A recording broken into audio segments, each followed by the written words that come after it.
Dan, how are your hook hands going? What? How are your hook hands going? Good. Damn, fucking worst Good, intro thanks. ever. No, that Welcome to another episode of How Not to Be an Asshole. I was just loving how like meth gets brought up every episode, So but we you didn't- had we like didn't a talk whole about- segment on meat grinder hook hands, and it's never been brought up again. So I tried Yeah. not to bring up the meth this week. Dan actually wrote a note, a handwritten note, saying with his hook hands. Written note. Yeah. Why do we gonna get in trouble Written about note. saying hook hands all the time? scratched it into stone with his hook hand. Was it you, Todd, that's saying you're going to fight with someone of hooks? For hands? on that same episode. That's right. Yeah, hey, it's this is really the big kickoff of season 4. It is episode 2, but pretend episode 1 never happened. Well, only 200 people listen to it, so I'm sure that's pretty easy. Just like the election, it never happened. Yeah, no, it didn't happen. What have we got here? So this is what we're doing. We're doing a bit of a rotating roster for the listeners, and Kai has stepped up to the plate to be the first. Even though host. I'm actually third on the list in alphabetical order, but whatever. Yeah, Dom, Full Crazy way. life. Dom and Demi swindled you, but Well, I was meant to be away today, but I had to come back. Yeah, when you said that you could come, I was like, excuse me, I'm pretty sure you said you couldn't do it. Well, I was going to be up north, and then I went up north with my mate, and he got sick, and we had to come back, and the van got stuck, and it was... oh my god, I didn't Shenanigans. I didn't even think of that till now. Yeah, well, look, I'm here, all right? You should just be pleased. I appreciate it. How Not to Be an Asshole is available on all platforms. Sign up to the Patreon. We're gonna sort some I don't bonus understand why you need content. to say all platforms. The people listening to it, they must be listening on a platform. They could be listening outside one of our bedrooms. Guess what? Guess what I did on the weekend? Are you were a celebrant at a wedding? Fucking married 2 people. Yeah, I saw a Like little video. legally fucking married them. I saw a little video clip. Tell us the best joke you did in the ceremony. I made heaps of jokes about their drinking problem. Yeah, I saw that. You were like bound together by their love for drinking and what'd you say, repeating themselves? I was playing the same fucking 5 songs over and over again. Oh, no. No, it went really well, but then I got really pissed and started crying. So, Oh no. but you know, Why? but I feel like that's part because you're of. I'm just fucking miserable, but I think that's part of the experience. You know, if you hire me to be the celebrant, I'll do a really beautiful romantic ceremony, and then I'll get really drunk and just make a fuck of myself. I'm trying to And, figure out whether you're really selling your service here or whether you're finishing your career. I as don't a want to fucking celebrant. do this shit again, man. Maybe Does like that mean, being the celebrant, does that mean that you had to, like, say, like, the vows bit? Or just you're, like, the MC of the wedding? no, I'm the celebrant. Like, I'm the one that legally married them. That's so cooked. I am. I don't even believe in marriage in the slightest. Like, not even a little bit. I emceed a wedding, my brother's wedding, last year, and I was on fire, man. Like I had to introduce the bridal party, and so my brother's wife's best friend was in the bridal party, and my dad was the best man. And what was the joke I made? This isn't going well. No, it was something about you know, when you ask, when you find out you've been asked to be in a bridal party, your first question is like, is my partner hot? And I said that, and I was like, in this case, no, it's not. It's my fucking dad. It was real No. good. Woo! Well, yeah, Hello. my thing was a little bit better than that, I've got to say. But Hello, people hi, Dad. cried, people laughed. Did they? Beautiful. Yeah, there were people I didn't like there, and they were staring at me, so it was weird. No, it was Yeah. good. Hey, I don't... What's that? No, I was just going to say I don't go to many weddings, but it's all right. We can go off the wedding topic. No, all right. Well, that's my excitement. Oh, Move and on. also promoting things. Yeah, Before I go. forget. We've got Mohammed's book launches at the Christchurch Word Festival. So if any of you are in Christchurch, you come along on Thursday. Foundation Cafe, I think it's called, 6 p.m. That's I'm the going to be very, performing. it's Daisy the very Speaks. first cafe, that one. Yeah, the first cafe ever made. And then there's some other stuff at Word. And then me and Mo are performing at Verb Festival in Wellington, and I'm launching my zine. And then I'm performing in Auckland. So, Nice. Well, yeah, If I you ordered like that. Can you write poetry- me something cool in my one? yeah, Right. Sure. Right. something cool. I wish. Something cool. You're going to have to outdo yourself because last time you wrote that I was going to be the future Prime Minister. So, Fuck, you Draw- let that down. Draw a Yeah. picture of Dan took hands in the yeah, cover. yeah. was just going to write something cool. Hey, do you guys see Melbourne got 2 donuts in a row? What does that mean? Cases. Donuts. Yeah, 2 days of 0 cases.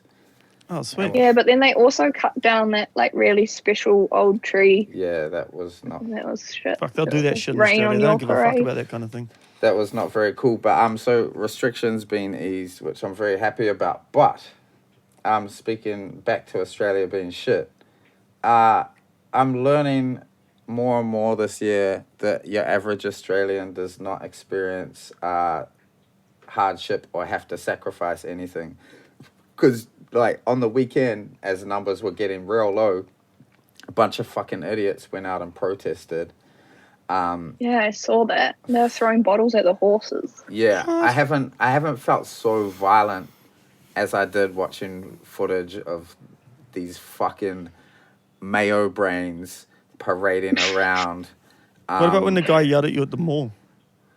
Nah, way angrier than that. Really? But fuck his prayer, anti-lockdown protester. So then, I spent a So week. you should have struck him then because you would have been doing Yeah. a service. Yeah, I didn't know at the time. If only you So- had a time machine. I was real pissed off at these people, and then I got evidence or reminded that the other side of this too is equally aggravating when I saw some prick on Twitter like post an article where he was like, the rest of Australia owes Victorians a debt of gratitude. And it's like, no, they fucking don't. Like, what? What the fuck? You won a fucking prize for enduring the lockdown. As they used to say to us in prison, do your fucking lag. And but there was this like little thing going around. It was like weird, creepy shit, like when all the white people were Venmoing their black friends money and like giving them $5 so they could go have a coffee because of oppression. But there's all these people from out of you don't know about that? There's a real good podcast episode about it on Reply All. It's quite incredible. Okay, I'll look it up.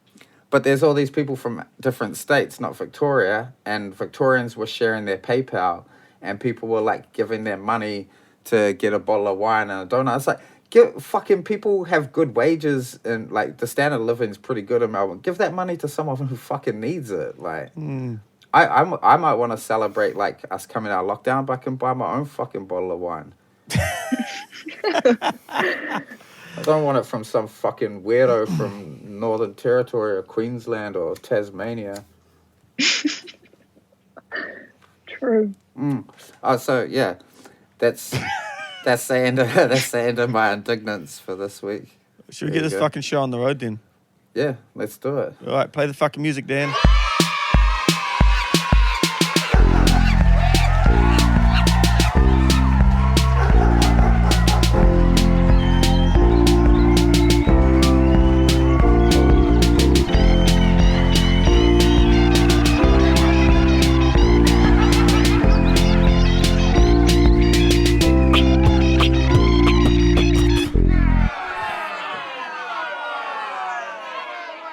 Today's guest is just an all-round excellent person, and when she is the elected leader of the Democratic Republic of Aotearoa, she will definitely implement a capital gains tax.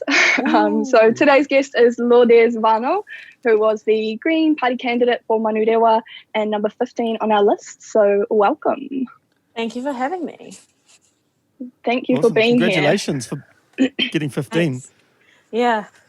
So that Well means that done. you almost got in? Not really. How many people got in? 10. 10. So Oh. Yeah, yeah. so pretty close. Yeah, Really that's- close. Yeah. Follow And how not to be an asshole for all your really precise election coverage. Dom's got it locked down. Perfect. Once Labor got the majority, I just stopped paying attention, to be honest. Yeah. Fair enough. No, fair enough. I Switch mean, the TV off. I guess I'll also like just say like that, and this is not because I think that young people can't do cool shit, but it's just because young people face way more barriers. Lourdes is only 18, and this is her first time running as a candidate, so it's fucking First time sick. voting as well. It was pretty exciting. Damn. I didn't even have a job by the time I was 18. Yeah. Ugh. Oh. And the thing that actually made me admire you most, Lourdes, was that so when we became candidates for the Green Party, we had to fill in like like questionnaire thing that everyone in the membership would read to judge us and rank us on the list.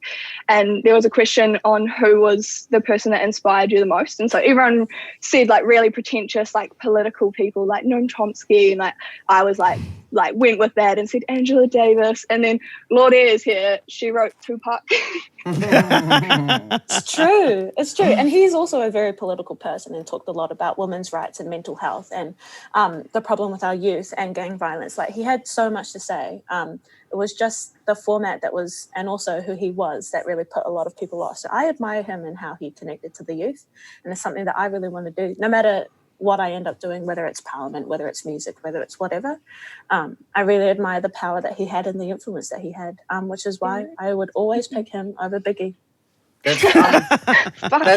That's so salient though, like having worked a lot with young people, and it never ceases to amaze me that young people born after Tupac's death are still really like have this really, really strong affinity with him.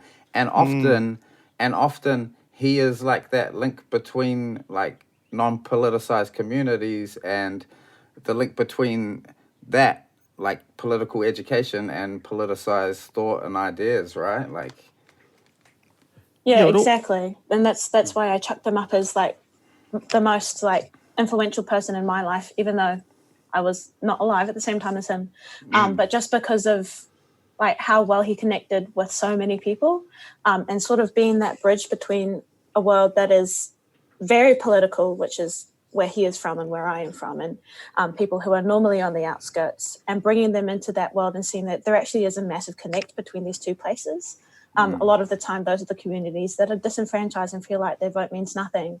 But that's exactly what the government wants you to think, because they benefit when you don't vote. So I really admire the power that he had, and the medium that he did it with. And I got a lot of weird sort of looks when people would, because it was printed out in the booklet, the questionnaire that Kai was talking about, people would flip to my page and be like, what's a two-pack? I'm like, okay. I'll explain it to them. And I just got to gush about one of my favorite people, so it was fine, actually. What do you guys reckon the what's his name? The young Nat guy, William Wood. What do you reckon his firebrand political influence was? Not Tupac. John Key. Yeah, I was going to say that. Oh.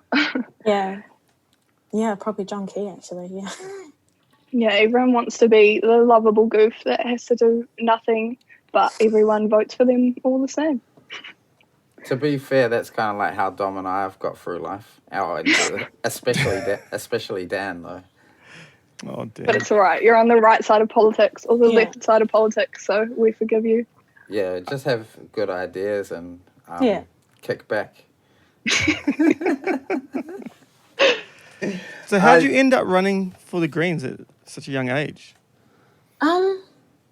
Well, it's kind of ironic, I guess, because I did end up being a candidate. But like a year ago, I didn't think I was very political, just because, of course, the space is just so white dominated and also male dominated and also old people dominated. So like, why on earth would I think that it was a space for me? Yeah. Even though it should have, not even my voice, but just a voice for the youth, for Pacifica people, for Māori people, and for more wahine as well, just to be in that space. And so that's sort of what really pushed me to sign my name off and throw my hat in the ring. But my sort of indirect way into it was my work with School Strike for Climate and For the Culture, which is based in South Auckland, and the Pacific Climate Warriors, who are doing a lot of this work on the ground. And no matter how urgent we all felt it was and know it is, there was still no meaningful change from the top. And then when you would ask those people, those MPs, those local board members, like, hey, what's going on? Like, you guys have the means to do it. Where is the political will? And they're like, oh, we'll put it off. Oh, it's not the right time. Oh, we got to talk to someone higher. And then the higher and higher you went, the more no's and more, the more they just sort of palmed off the duties that they had to the people. And I was like, well, we should just take their jobs. And now here we are. And here we are. Touché. Yeah, that's basically it, really. That's dope. Is climate are you finding, like, especially having done that work in our campaign, is climate a more pertinent issue for Pacifica people? I remember working with a young man who was from Tuvalu, Dom has worked with him as well a few years ago. Then I saw this documentary about how Tuvalu was, like, going underwater. and he like hadn't been to his home for like since he was a baby, and I was like, he might not see his home again, like that. It was just the most incredibly sad thing. Yeah, it's very like daunting reality, especially when we've got so many climate deniers, including people who are sitting in Parliament today, who have the like nerve to say stuff like, "Oh, it's not a big problem. I'll deal with it later." When climate change is literally on the doorstep for a lot of people in the Pacific, and that's something that really, really frustrated me and really sort of shoved me towards putting my hand up to run, just because it was nearly embarrassing, to be honest, to have so many people with that political will but choosing to do nothing because it was like, quote unquote, the wrong time, or because like, oh, we'll just do it later. It was, really, really frustrating. I guess it comes back to that thing of like lived experience, or like what, like if it's not a pressing issue to you, then people don't feel like it's important. And that's what like a lot of problems with our power structures are. These are issues that they're not having to deal with, or like their friends and family aren't having to deal with. So therefore they're like, oh yeah, we can deal with that later. When it's like all of us understand that issues like these are like, you know, the ones that we need action on now for like, But there's documents have come out that have shown that, as you know, even in the 60s and stuff, they knew what climate change, like the oil companies and stuff. So they've just spent all that money and time distracting people. So it's not. I mean, most of those people that are deniers they just feel like they're rich enough that they're going to be able to live out their lives, you know. So it's so fucking insidious when you realize that they're not just mad people. Well, they are, but it's a different type of madness. Yeah. I was gonna talk about Lourdes, like if you were like happy to, because I guess I had my own experiences being like a young Māori candidate, but obviously like I'm super white passing, and I'm also of an age where some people think I'm borderline adult enough that they don't like just dismiss me. So for you, that must have been like even more massive. So I don't know if you just wanted to talk about that a little bit, because some people won't understand, you know, the different barriers that people trying to get into these spaces face because of their age, ethnicity and gender. So yeah. I mean, there are a lot of different things that both benefited me and disadvantaged me because of who I am. A lot of people felt very, very comfortable in giving me their advice, no matter like inside and outside of the party. Whether it was because I'm a lot younger than them, whether it's because I'm a woman, or whether because I'm brown, people felt very open, like, oh, you're campaigning the wrong way. Or, oh, you shouldn't have said that at that speech, or you shouldn't have posted that or worded it that way. I'm like, I'm the candidate, so I can sort of decide what I want to do. And I know my own people, and I know how to speak to my audience. So that was frustrating more than anything, I think. But also a lot of people just feel very comfortable also and giving me a lot of what they called criticism, but what I would call just like really annoying. People with a lot of time finding all of my social media posts and me having to go in. First of all, I would engage because I thought like, oh, if I'll make one comment and it'll be very witty and educational and it'll be funny. And then you get caught in these traps with these accounts that have been made in 30 seconds and say Trump 2020 go Judith, and you're like, is this actually worth it? So I ended up blocking so many people just because, like, one, it was just tiring having to see their comments filling up on my own content, so that was the only thing people were seeing. I made this post about, it was called The Problem with Golf. And it got so much attention. Like, people are still commenting on it. And I made this like a golf month. Like the game. Golf, like the game. I was saying like it takes up a lot of land space. It's quite limiting. And because you need a lot of it's boring. I didn't even say that it was boring, and I didn't say that we needed to get rid of it. All I was saying is that there are some problems with this game, and so many people got so upset about it, like more upset than the post I was making about like defunding the police and anti-racism within the education system. People were so upset about golf, and felt and are still messaging me about it. Like, what, you're just upset? Like, there are public golf parks as well. I'm like, well, yeah, but like they're all in central Auckland, and only so many people can have the time to go and travel to, spend time at, play a good game at, and go with their mates. So it's still pretty inaccessible for a lot of people. So yeah, I think Just goes to show who like cares about that sort of thing, right? People who play golf. yeah, exactly. I got a real Getting- good. yeah, I got a like real who- good. Sorry. I got a real good solution to our golf problem. What we could do. So we drastically reduce the size of the golf course. We put just like a little MMA octagon there, and old white dudes with money can like Whack the ball back and forth. just beat each other up in the octagon. But it has to be that to the idea. death. It's a much better sport, and it takes up way less space. Yeah. No, let's do that. Yeah, It's that's fucking a boring great as idea. shit. We did to do it for this like work fucking Christmas party thing once. And like just walking from one end of the fucking field to the other, and then you lose the ball, and like I don't know which ball's my ball, and then there's it's fucked, man. So you Yeah, like- there's so many golf courses in Rotorua for like a very like pretty small town. There's like lots here, and the council's like getting rid of one of them to like build housing, which we desperately need. And there's like this whole like part of the town, I'll put it that way, that have like got on this like huge bandwagon of like made signs to be like save the Springfield golf course. And I'm like, of all of the issues that are presently facing us, you're choosing to make fucking signs about saving a golf course. Like, what the fuck? There's 390 golf courses in Aotearoa alone. Like, Seriously, surely we only need like 10. Yeah, I reckon. sure. I reckon we get rid of all of them.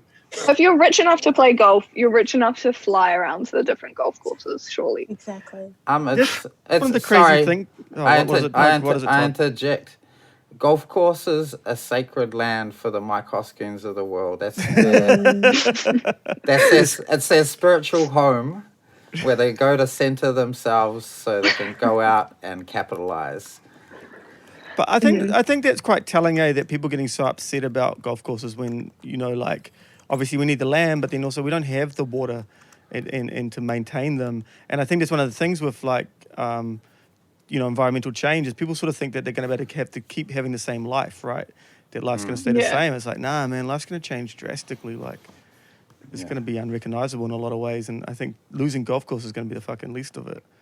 People are so incredibly scared of diversity and scared of change. Like when Vodafone changed the little thing in the top bar at your phone from Vodafone NZ to Aotearoa VF, people like collapsed. They were like, what is going on? I've never heard of Aotearoa before.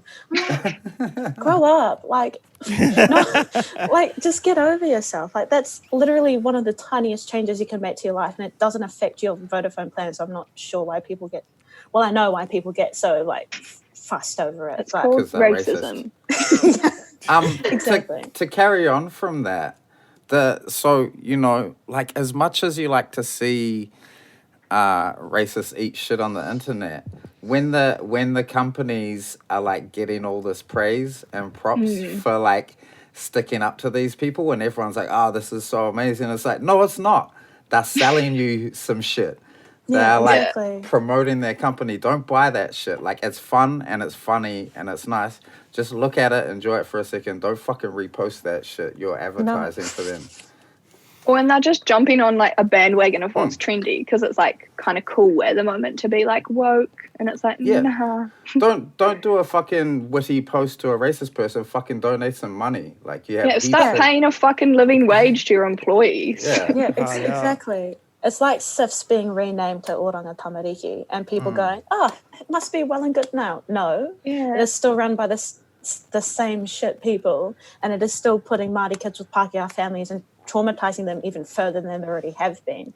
So it's that sort of performative allyship and that optical allyship, like, oh, we're cool, we've got a new name, so we must be all right and more approachable and better for the Indigenous people, when they're actually not. And they're just sort of, I don't know if there's a word for it, but it's like greenwashing, where you try and look more environmental to look more trendy. It's so many Yeah. people are doing that now. Woke washing.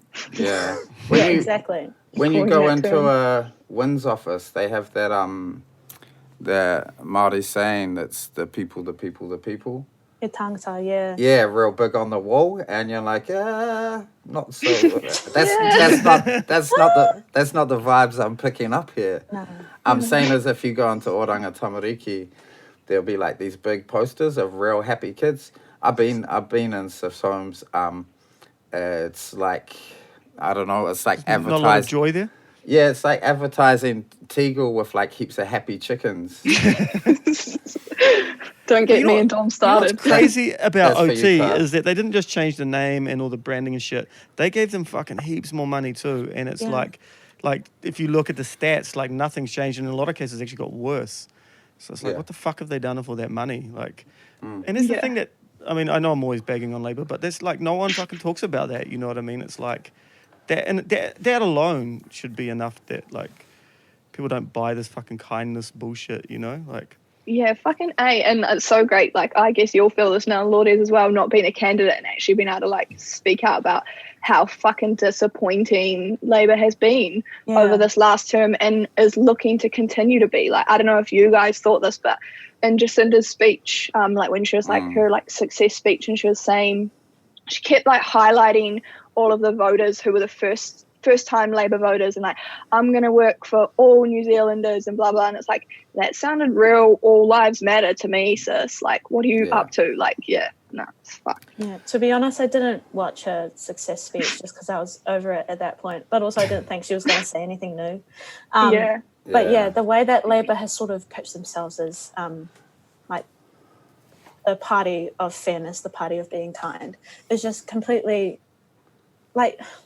There's this whole like terrible rhetoric where we've just got to pick the lesser of two evils, as if we shouldn't be picking between the greater of two goods. So the bar is so incredibly low for Jacinda. She could, like, as long as she's not Scott Morrison, not Judith Collins, and not Donald Trump, which is easy because I'm none of those people. If I can do it, so can anyone. Like, people are going to praise her for it. And this is not us campaign that happened after March 15th. And the way that she treated the sentencing of the shooter from March 15th as if we had ended the problem was just the complete wrong rhetoric to have. Like, he was an expression of the system that we've got. He was the extreme, of course, but he is not the end of the problem. Putting him away is not the end of the problem. We need to look a lot deeper. And she didn't mention that at all. And I feel like that's a rhetoric that really, really needs to change, which is why I'm happy we've got more Green MPs. But obviously, I'd be a lot happier if Labour was stealing more of our policy and actually taking a lot of this into account.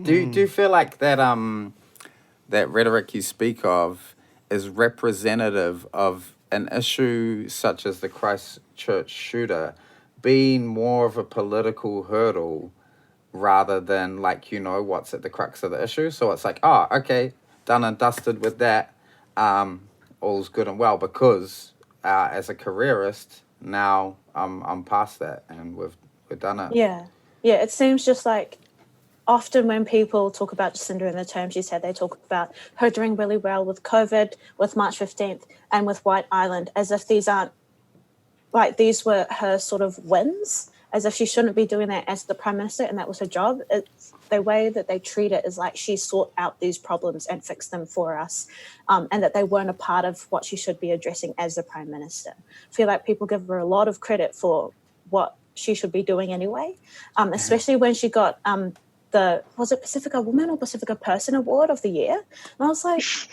the reason we created that award is so that we could celebrate brown excellence and celebrate brown people who are doing things outside of their own box, doing things outside of their obligation.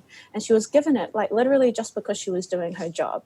Like, I feel like I understand she's done a lot of good, but we still need to hold her to account, and she gets away with a lot because, including not knowing the 3 articles of Te which she should know, like, not only as the Prime Minister, but as their arts and heritage representative of the Labour Party, spokesperson. It's just we let her get away with so much because she's not as bad as she could be. Do you think in some ways as well is that the country's still kind of traumatized from like 9 years of national? Yeah. Was it 9 or was it even longer? It was 9. Yeah. Yeah. Oh my gosh, if it was longer. Yeah. Because it just felt like it was never going to end, right? Exactly. Yeah, I reckon if John Key hadn't just fucking called it quits, it wouldn't have ended. Like, it would have... People... Yeah. Like, yeah, why they love him so much. Yeah, that's why it was so disappointing having Jacinda get in, and like, because all of my like life following elections have been like, National's so bad and like Labour's so much better, and so it was like, fucking yes, like finally, and then it was like, oh, this is just more of the same fucking shit. But yeah, this lesser of two evils shit is really becoming pretty tiresome, eh? And Yeah. Like because the American election's coming up, and you thought our one at home was saddening. Fucking there, it's like, so the choice is, okay, you got this fucking maniac who's just like, culturally the country's at war with itself, and this guy's really turned that up like several degrees. But then, is that any better than Biden getting in and a return to like docility? Is that a word? I'm gonna say it's a word. Sure. Docility. Sounds like it could be a word. Yeah, being docile. Dom, you're the word Yep. expert. Yeah, look at me, mate. And is that return to docility more dangerous than having a maniac at the helm? It's hard for me to tell, and I guess my guess is some things will be worse, some things will be better. But when it's hardly even the lesser of two evils there, it's just a chaotic evil and then a neutral evil. Like, Exactly. I That's don't a great way even to put think it. Joe Biden's like that much, like he's gonna not do fuck all. It's just Trump's just like to the eye, and when you see him speak and some of the shit that he says, it seems like fuck, that's fucked up. But that shit's going on all of the time. The others are just got a good mask on. Yeah, no, it's so demoralizing watching what's going on in the States. I was listening to another podcast called It Could Happen Here that talked about the possibility of a second civil war. And I listened to this before all of the uprisings following the George Floyd murder. And literally word for word, everything that he was talking about, things coming to a crux point, the political atmosphere just going absolutely nuts, and the police having this weird, more so, hold of power over like curfews being introduced and violence in the streets. Like everything that he was saying in that podcast was literally coming to fruition. And it's just, you watch dystopian movies and they're nearly identical. It's so wild to be watching it from the outside. I can't imagine being within it. Yeah, for real. Back to the Labour thing, Lourdes. Do you have some?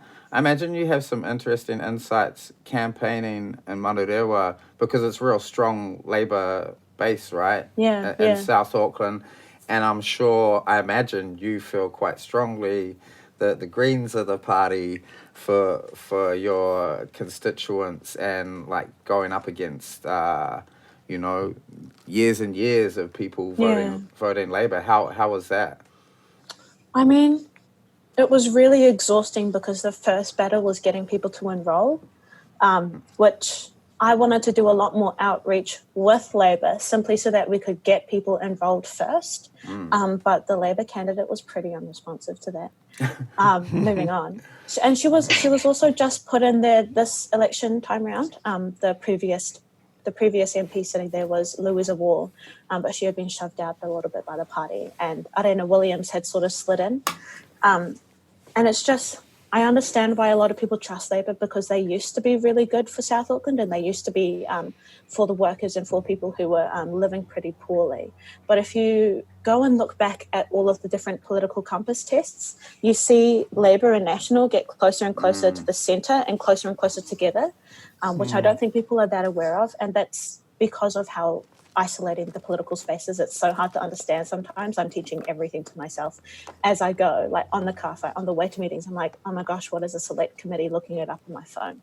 And not having the access to that information or knowing where to find like what's actually going on is a massive barrier to actual democracy, and people not understanding the system is such a flaw, and we really need to fix that. And so I understand why a lot of people are stuck by Labour, because not only is it now sort of a family tradition to vote red, but people trusted people like Louisa Wall. They trusted people, they didn't trust parties, because what is a party? It's a collaboration of ideas and concepts that's hard to get behind. But when you've got someone you have trusted for so long, and someone who has been a familiar face at your local market or at your supermarket or whatever, it's so much easier to connect to them and to connect to their values, because they're a person, and politics should be about people, but it's not. So I understand why a lot of people stick with Labour. It's just sort of breaking those barriers down first, getting more people into the political space felt like that was my mission this time, and then next time, and then slowly over the next few years, sort of pull them towards the green kaupapa and saying, yeah, Labour is great, but it's got a long way to go. And the way we can help them do that is having a stronger green government. I feel like I'm just pitching the Green Party to you guys now. Well, you're still in that mode, right? Yeah. Do we all agree it's time perhaps that Labour rescinded the use of the word Labour and perhaps like called it Diet National or Nat, neoliberalism? Sugar-free, yeah. yeah, Nat Light or something like that? Yeah, I think with like talking about that in electorates, because that's huge, like Labour sort of feels like they own them. Like we saw that in Auckland Central with Chloe, like everyone's saying like for her to drop out because, you know, if you don't drop out, then you're going to split the vote on the left and the national candidate's going to get in and blah, blah. And these are issues that are so easily fixed. Like if we just brought in STV voting for electorates, which is like where you like number your candidates in your preference, it would stop all of that. Like I got interviewed immediately after the election because the Labour candidate here in Rotorua, she like only just missed out by like less votes than I got, and they were like, oh, you know, you like it's your fault that the Labour candidate didn't get in because you ran and you split the left vote. And I was like, well, no, like you can't. Smaller parties shouldn't feel obliged to step aside and let Labour come in because, like, obviously it's different for different people, but not every Labour candidate is going to be what's best for the community. And we can easily fix the issues that make the vote split on the left, but you're choosing not to because we've like lived in this way where it's like, oh no, you know, we've just got to vote for the Labour person because otherwise a national person will get in and that will be terrible. And it's like, no, actually, fuck that. Like, change it so that we can have it both ways.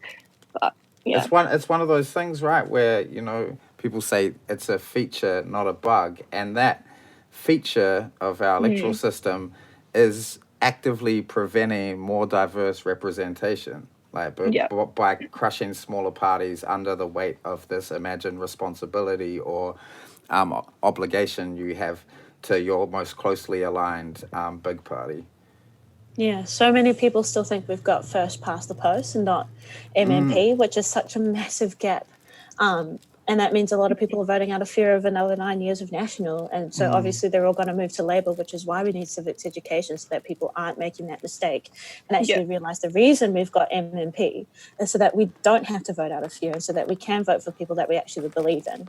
And that there is no such thing as a wasted vote, because a lot of people are like, oh, I don't want to vote for the Greens because I really like Labour and I don't want the Nats to get back in.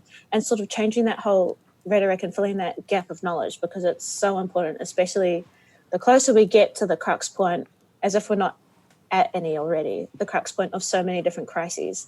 It's so important that we start getting more values-based parties instead of like whatever Jacinda's been doing. Because I feel like the funniest thing that I saw on the Labour Facebook page was like 10 reasons to vote Labour. The first one, first of all, was our policy to make Mātariki a public holiday.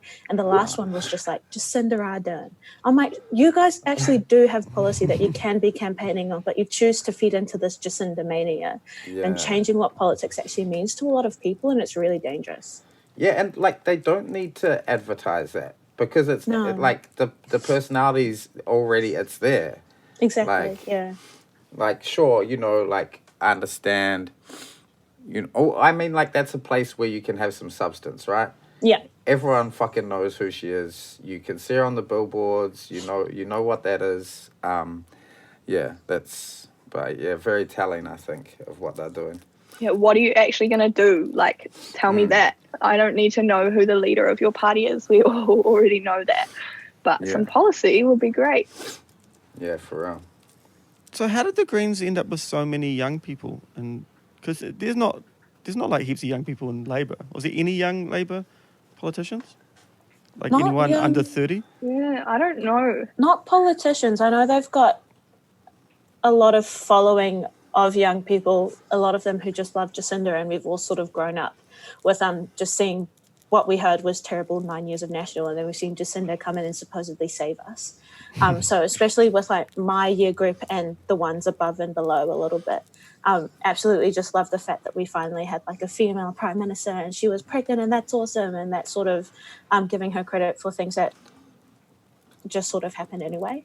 There is following on the ground for Labour, but I think the Greens were the only ones to actually have candidates running. And I think it's probably the structure of the way that they choose their candidates too, right? So like within the Greens, the membership votes on like who, like votes to rank the candidates who put themselves forward and votes on who is going to run in each electorate. So like the entire membership, that can be anyone, like anyone who's just a Green Party member gets to like engage in that process. Whereas with Labour, I just from talking to a Labour candidate here, it's like a real top-down process. So they have like committees who choose all of that shit. So you imagine who's on like those fucking committees. They're not the sort of people who are going to be like choosing the young candidates. Yeah. And probably also just because the Greens have the best fucking policies. So the young people are like, fuck that shit. It was super telling on that spin-off series that was like the young parties and the representatives, Danielle Marks, and I forget the other person's name. Martiriti Roche, Yeah, because they smashed that that debate where they had them all on the stage, like fucking crushed it. And like they were kind of ruthless, but at the same time, the most empathetic with the other candidates as well. Like, man, they really stood out. But in that series, when the episode on the young Labour guy, there's this scene and he's in his mother's kitchen or something, and he's talking. And like this kid's like 17, 18, I presume. And he's like talking, he's just talking this neoliberal supposed leftism, and he's like, progress takes a really long time. And, I'm like, how do you believe that at fucking 18 years old, man? Like, really? Like, if you've had all the enthusiasm and fucking hope smashed out of you by Labour Party politics at the age of 18, I don't know what to tell you, man. Your life's going to be fucking miserable. But middle-class people in general aren't the sort of most sort of hopeful kind of bunch of people, you know what I mean? You don't find them aspirational, Dom? No, we don't need some inspiration. I go look at some middle-class motherfuckers. They don't have a vested interest in change, so they don't really give a fuck. But I think also, though, that there's a feeling, whether it's true or not, that they feel like they're kind of clinging to whatever position they have, and there's a lot of fear there. And I think growing up in that would sort of fuck your head up pretty bad, you know? If you see Dominic like at a golf course somewhere at a Christmas party screaming into the sky, I have a chronic illness. He's just seeking like some aspirational individuals to suck some life out of. Fuck, I was terrible at golf as well. Oh, I can imagine. I was so bad. Did you have to use lots of different whatever golf clubs? I just used this one that I quite liked the look of, but I don't think I was doing it properly. That's the way to do it. You're fucking poor, Dom. What gave you the fucking idea you could golf? Well, my boss made me go do it. Yeah, it's not real dangerous too. Where did you work? Where your boss made you go do that? Boosted when I was doing the arts crowdfunding thing. Yeah. It's the only time I've had a job that has Christmas parties. Arts and golf. Speaking of though, like progress taking a long time, because like I think a lot of people think that, right? But COVID is such a good fucking example of how you can actually change shit overnight. Like how all of the policy that came through and like the wage subsidy, all of the changes that were made then, like you could just double benefits overnight. You don't have to fuck around for fucking years, you know, like you can change these things. You are choosing not to for your own benefit. Man, it's so sad to think of like what a difference that would make. Yeah. It's real fucking sad that like knowing that that's just there, you know, within reach, but so far. And that they've done it. They literally did it. Like $450 a week is a lot, and that would make such a big difference. Like the job benefit's still $230 if I remember correctly, and that's nothing. Like people are trying to feed families on that, and just the process of getting on the benefit in the first place is just so demoralizing and dehumanizing, and having to expose yourself very vulnerably when you're already in a vulnerable position to people who don't actually treat you all that nicely to get the tiniest bit of money when we know the government can do it. They just refuse to because there isn't political will. It's so frustrating, especially when you know people and see people that are going through it's like the problem with the system is that so many people's human rights are tossed up every 3-4 years. And that's not how our system should work. It should be, obviously we all want to get to the same goal and be looking after people. Well, most parties want to be looking after people first. It's just a matter of how we get there, and that's what the conversation should be, and remove politics from this whole sort of, oh, Judith talks like this, Jacinda looks like this. It's more about like what are they actually genuinely going to do for people, and moving it away from this sort of sensationalization of, first of all, the leaders debate. And can't even count how many of those we had, and also how long they went for, and how they didn't actually differ from each other, and how frustrating they were to watch because they're talking about people's livelihoods just off the cuff as if they don't affect people's everyday lives.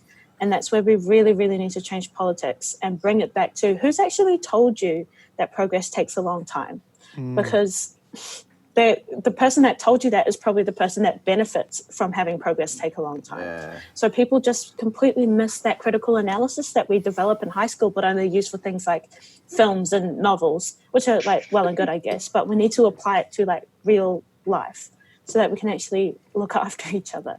And that comes back to your point of civics education, right? Yeah, like such exactly. a huge thing. Like people are missing this ability to scrutinize it because they've never been taught like Exactly. how it works or how to engage with it in a like meaningful way. Did anyone else notice in the debates that Judith was attacking Jacinda from the left quite a bit, which is not what you want to see. That's very indicative of what's going on. If your supposed prime minister of the supposed leftist party, or she's not the supposed prime minister, the prime minister of the supposed leftist party is getting attacked from the left, something's terribly wrong.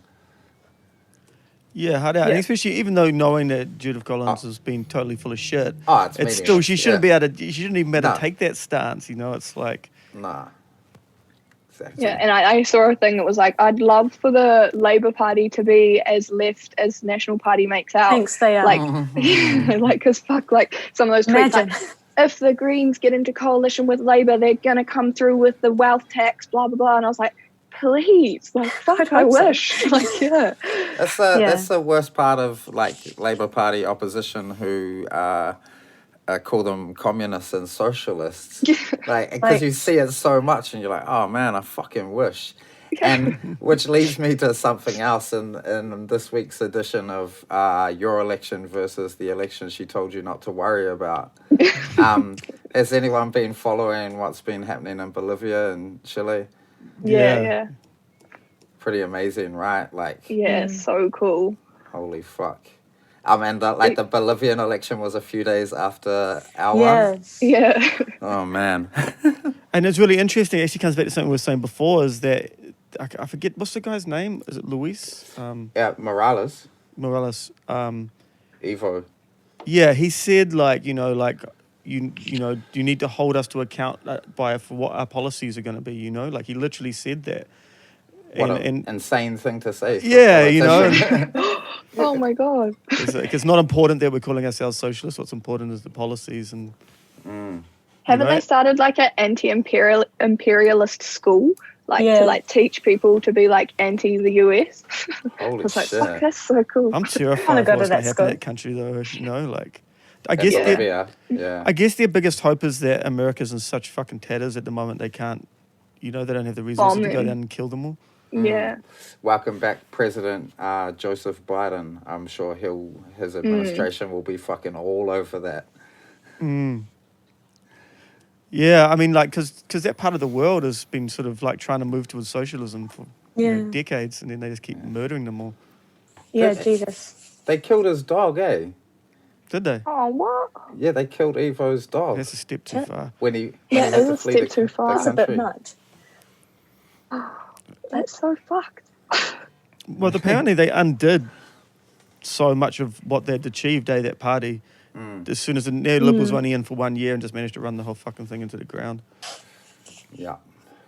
Jesus. Yeah, I saw a list earlier today of how many elections outside of their own that the US has intervened in, and it's always longer than you think it's going to be. Like like Cuba and Guatemala, but like a very, very long list, and a lot of people don't understand that they've actually done that, including the people in the States. And going back to that whole communist thing, I think it's become way more of like a buzzword where like Judith said it in one of the leaders' debates, like Meat Free Mondays, no, I'm not a communist. Like people don't even know what communism means. And that sort of calling Jacinda a communist, even though she's not going to introduce a wealth tax or a capital gains tax, is just really, really ironic and is very telling to me that people don't understand what communism means, or they accuse me of being a communist. And they say like, if you're a communist, why do you have an iPhone? I'm like, Yeah. oh my God, like read a book or something. Like, Jesus, like even though communism is also not perfect, so I'm not sure why they all jump to that one word and don't actually go and read a book and learn about some theory for real instead of through whatever Trump has been saying. But also believing that we can sort of find some way of ethical consumption underneath a capitalist system is just completely skewed. Because, like, well, you're wearing first-hand clothes. First of all, I am not.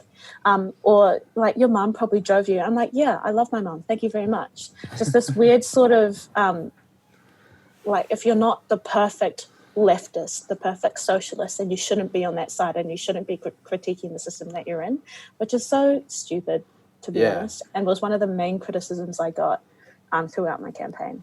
That reminds me, How Not to Be an Arsehole, we're launching our merch soon, and we've got a How Not to Be an Arsehole iPhone cover with a hammer and sickle on it.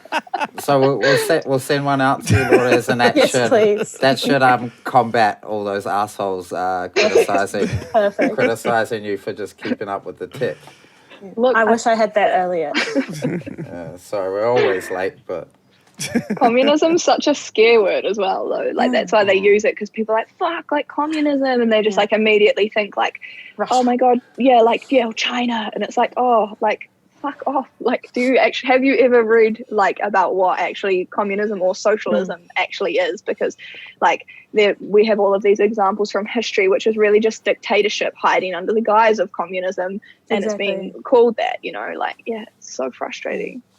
Also, you go, Lourdes, you're the guest. But also the way that a lot of like white teenage boys who are leftists sort of fantasize about having their like own copy of the Communist Manifesto and like loving like Karl Marx and everything. And I was like, well, one, he was a white man and was ripping off what Indigenous people have been doing for yonks, and two, just like read some more books than just that one. Like, just read and just learn a little bit more, please, instead of the one thing they treat it as like their cool card. Like, I'm the perfect sort of person because I read the Communist Manifesto and everything. It's just so incredibly strange. Well, because I think in a way it's sort of safe because, it's so theoretical and it's so removed from what's actually going on politically that you can sort of have this. And there's good stuff in the Communist Manifesto, but it's not like there's other political texts that you'd read. Yeah. Like I've been reading some bell hooks at the moment because of this class I'm going to be teaching, and it's like there's no way you can read that and not apply it directly to what's happening in society today. You know what I mean? You can't have that distance. And like also that sort of like literature, like the Communist Manifesto, it's just not accessible to everyone. Like, I remember I bought a copy when I was in uni because I was like, oh yeah, like this is like I need to read this and like know about it. And like I fucking love reading, and like I'd consider myself like pretty educated. Fuck, that shit's hard to read. Like that was so like a struggle. Get the like abridged version. That's what I did. Oh yeah. Yeah, hard out. I was the same. I was way too stupid to read that. Yeah, I was like I really had to like read each like paragraph to like take it in, and it's like we're like touting this as the shit that everyone should be reading, and like like this is how we should be like doing things, but it's not even accessible to most people to like understand. So yeah, real privileged type of but they love that shit, eh? They always talk about like, have you read, because like Capital A is those 3 massive books, and everyone's like, I've read all 3 volumes, and I'm like, I'm not fucking touching that shit, man. Better things to do. Yeah. But it's a shit. I don't know. Yeah. We won't get into this. Todd? How can I set out of this quagmire? I got something. I read an excellent article about you today, Lourdes. Oh, gosh. It was actually a real, man, we've had some problems with the media recently, but this seemed like a good article to me. I wonder how you feel about it. But one of the things that stood out to me about it was you were speaking about your approach to campaigning, and it was approach of service, where you weren't asking your community for favors, where you were going and asking what you could do for your community. Thought that was A, really beautiful, and B, really refreshing. Yeah, I mean, I clashed with a lot of people within and without the party about how like, one, I understand because the Green Party is so poorly resourced, we need people to come and volunteer for them. Yeah. But that will not sail in South Auckland because all the people we supposedly speak for are the people who don't have time to volunteer for us. And I'm very privileged, first of all, to be running, but second of all, to have that time to go and volunteer for people, and I want to be doing that work anyway. And that's what politicians should be doing in the first place. They are public servants. They are working for the people. We are meant to be megaphones for our communities, not making decisions on behalf of them. And I think changing the way that politics works is also going to be more engaging for those communities, because I hate it in politics, and it did not welcome me with open arms. People within it did, but not politics as it is. But yeah, just changing how it all works is where we really need to start, and making it more people focused, where we can look after each other, because that's what the Green Party says it will be doing. And two, that's just how politics should be working in the first place. So that messaging, I think, is really, really important. And again, like you said, it's refreshing because not a lot of people say that or value that in the political sphere, unfortunately, which is why I know I'm not going to be able to make all of the change that I want to, especially not in my lifetime.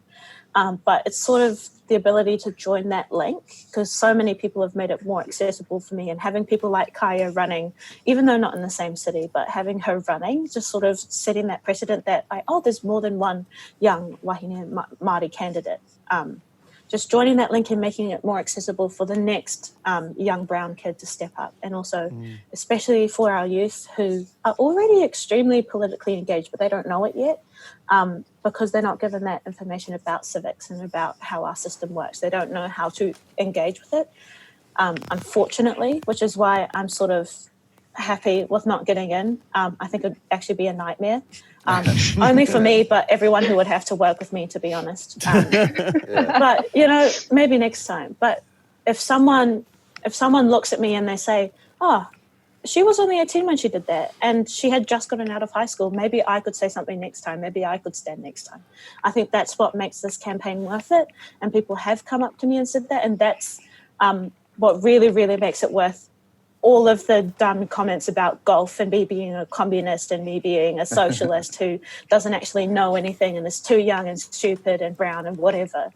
Those moments where younger people especially, and even older people actually, which I think really, really touches me, who say they look up to me for what I'm doing. That's what really, really makes it worth it, because I want our people to feel like that. I want them to be engaged again, and that's what really matters to me. I'm pretty stoked with not having to go to Wellington, to be honest. But yeah. Yeah, I think as much as, young people like yourself and Kaya running is inspiring other young people, I think it works on the other side where it calls like older, jaded people like Dan, Dom, myself to account. Yeah, because it's like real inspiring, and I guess that gives us lots of hope. But then after those like nice feelings where we can admire what you're doing, it's like, well, what am I doing? What do we do? Yeah. So it's really powerful. Since we got two Green candidates here, let's do a pulse check on the status of the Green Party now and the position that they're in. What your guys' thoughts? Like on going into a deal with Labour or not? Yeah, or just in general? Because it seems like they just kind of missed out on leverage, right? And whether they form a coalition, you don't feel like there'd be much leverage there now.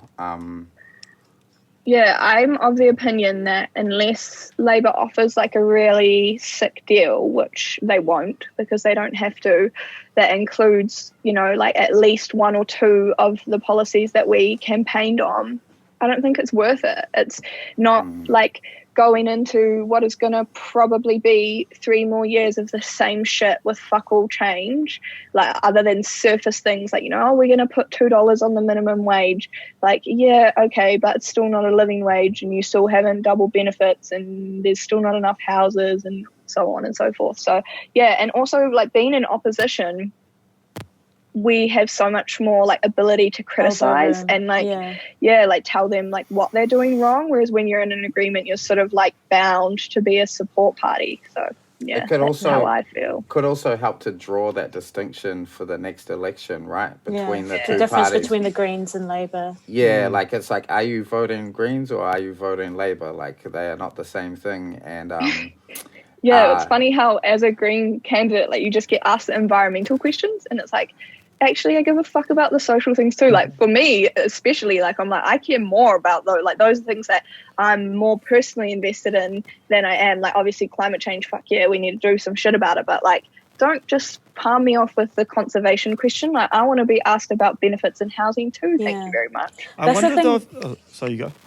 That's the thing that frustrated me the most is not only getting all of the environmental questions, but questions about my age and what it's like to be in a space when people like Opitosia Williams and Agnes Loheni from Labour and National respectively were getting the tough questions about what they would actually be doing in the community for things like kids dropping out after they get level 2. I was like, I want those questions. Like they were asked if do you guys think the health system is racist? Well, they didn't ask me. They both said no. I was like, I want to say yes. But people were so, I get it. But they were so caught up like, oh, what's it like being 18? Like, do you have friends who are like completely wild at you? I'm like, yeah, but I want to talk about the actual issues. People sort of shove the Greens into their own corner. But I think being in opposition sort of gives us the opportunity to not only make the links between environmental problems and social problems, but also have that elbow room to criticise Labour a lot more because we are very different from Labour. And like Kaya said, they don't need to give us a really good deal. But if they did give us a really good deal with some good ministerial roles, I think is really important so we can have that extra support in the caucus. I don't think we should do it. Realistically, it would be really good to have us in government, but I don't think they're going to give us a good enough deal where we can make the change we actually want to, and it'd be better for us to be in opposition and sort of cause a fuss on the ground and make it harder for them to do things and like really, really come out of that sort of locked in corner that we were in during the last term.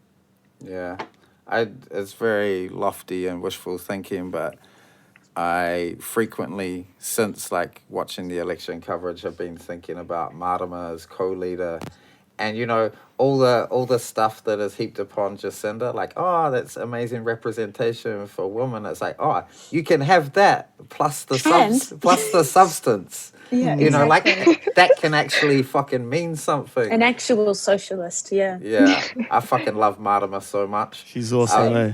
Yeah. She's so cool. You know, because I try to be very careful talking about women's appearance, but she has this dignity that is so beautiful. It's like quite regal, isn't it? Yeah, hard Yeah. out.